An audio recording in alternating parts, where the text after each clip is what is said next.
Assalamualaikum warahmatullahi wabarakatuh. Perkenalkan, nama saya Dara Puspita Aulia, NPM 2019-22046. Mahasiswi S1 Keperawatan JK Reguler B Jambi, Sekolah Tinggi Ilmu Kesehatan Baitur Rahim Jambi. Di sini saya akan melakukan pendidikan kesehatan mengenai diabetes mellitus atau yang sering kita bilang dengan kencing manis.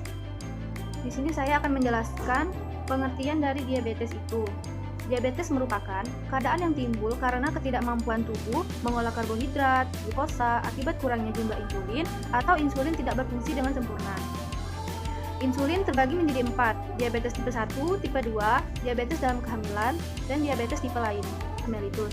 Faktor resiko yang tidak dapat dikendalikan yang pertama yaitu riwayat diabetes dalam keluarga, yang kedua yaitu umur lebih dari 45 tahun, yang ketiga riwayat pernah menderita DM saat hamil, yang keempat riwayat penderita kardiovaskular. Selanjutnya, faktor risiko yang dapat dikendalikan yang pertama yaitu kegemukan, tekanan darah tinggi lebih dari 140/90, kadar kolesterol tinggi lebih dari 200, serta gaya hidup kurang baik, dan juga pola makan yang tidak sehat. Seseorang dikatakan DM jika ada gejala banyak makan, banyak minum, banyak kencing, serta penurunan berat badan yang disertai dengan kadar gula darah normalnya itu lebih dari 200, serta dalam keadaan puasa lebih dari 126. Diabetes dapat meningkatkan risiko untuk terkena penyakit sebagai berikut. Dalam otak terjadi hipertensi dan stroke. Pada mata terjadi spot hitam, katarak, glaukoma, sampai kebutaan. Pada mental, sulit tidur, bad mood, gugup, serta depresi.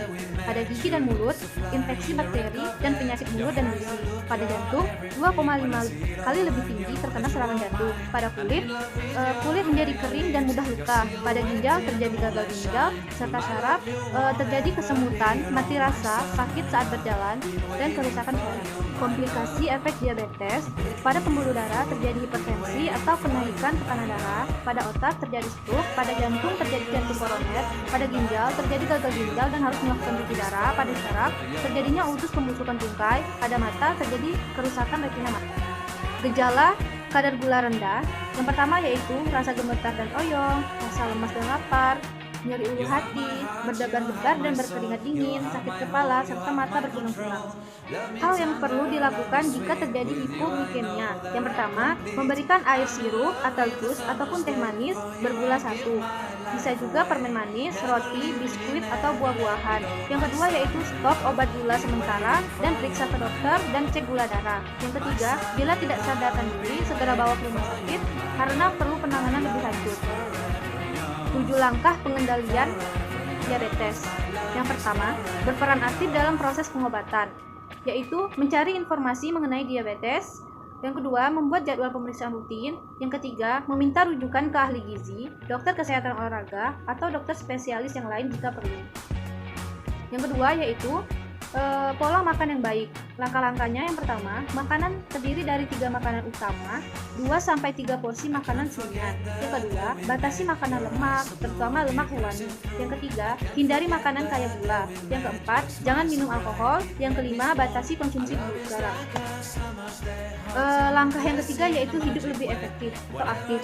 Yang pertama langkahnya yaitu bergerak aktif 30 menit atau lebih setiap hari. Aktivitas dapat dibagi menjadi kegiatan kecil sehingga total menjadi 30 menit. Pilih kegiatan yang diminati sesuai dengan kemampuan. Langkah yang keempat, minum obat sesuai dengan anjuran dokter, yaitu patuhi jadwal minum obat DM, contohnya seperti metformin, glibenclamid, dan insulin. Jangan mengubah dosis tanpa sepengetahuan dokter. Periksa kadar gula secara teratur. Catatan di sini, nilai kadar gula darah, tanggal pemeriksaan, obat yang diminum, serta kondisi tubuh saat pemeriksaan. Langkah selanjutnya yaitu perhatikan kaki Anda. Periksa kaki Anda setiap hari. Jagalah agar kaki Anda selalu bersih. Langkah yang terakhir yaitu periksa mata Anda. Amati adakah gangguan pada mata Anda, serta lakukan pemeriksaan mata jika ada gangguan.